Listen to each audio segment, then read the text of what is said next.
3,000. That's right, we've flipped more than 3,000 profitable houses and can teach you how to do the same thing. Click the Academy link for your free roadmap to financial freedom. Hello, my name is Gerald Sanders. I am a wholesaler / investor in Atlanta, Georgia. When I think of Peter's coaching program, I think simplistic.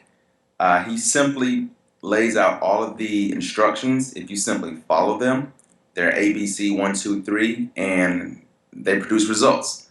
At least for myself, they produce results. Since working with Peter, my investing has grown tremendously. And most importantly, I got started. I bumped around for many years trying to figure out how to get started, what to do, what letters to write, who to talk to, blase, blase. And I finally made the call to speak with Peter. Once again, he gave me the precise instructions on what to do, and it got me started. It got me doing deals. It got me speaking with other investors, other wholesalers, other buyers, and now I'm moving. So just getting started has been a tremendous jump for me. Hey, Peter Vekselman again.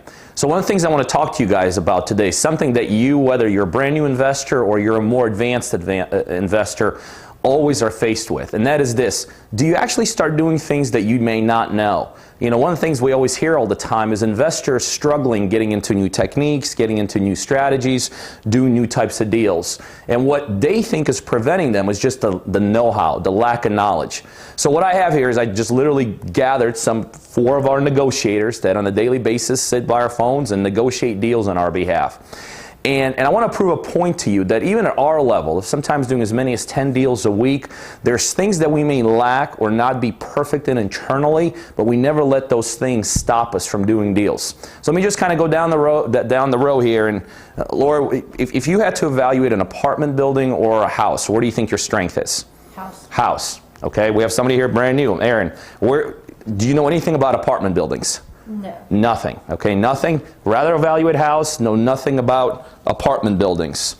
Tanya, what do you know about evaluating apartment buildings? I don't know anything about Nothing. Remember, now these right here, these are some of our top negotiators. Nicole, if you had to evaluate an apartment building or a house, what would you rather do, or what can you do? A house. The house.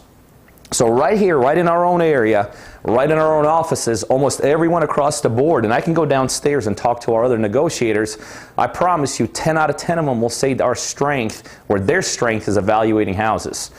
Does that mean we don't do apartments? No. So here's what we do, and here's what you got to be thinking about doing as you're growing this business.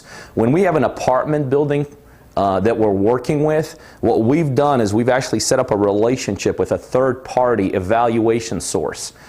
And they do the evaluation to us. So we basically ship the deal over to them, we email it to them, we give them the basic criteria of the deal, where it's located, size of the deal, cash flow, expenses, a P&L statement, anything like that. And then on our behalf, they actually tell us whether or not it's a good deal or not. So a lack of knowledge, we all have it. We all have strength, we all have weaknesses. Does that mean we stop doing something? Absolutely not.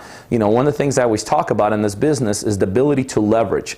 Ability to leverage through other people, other resources, other entities. Now, you always have to set up a win-win relationship. You know, working with that entity, they get compensated. You know, so if we do a deal, they're getting a percentage of it. So it's in their vested interest to evaluate it, to give us the right answers, and to ask the right questions, because in the end they know there's money to be made for them.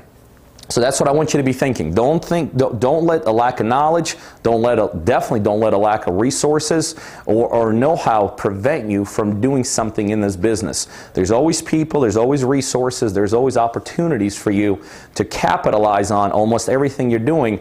Just look around you and see where you could fit those pieces in your business.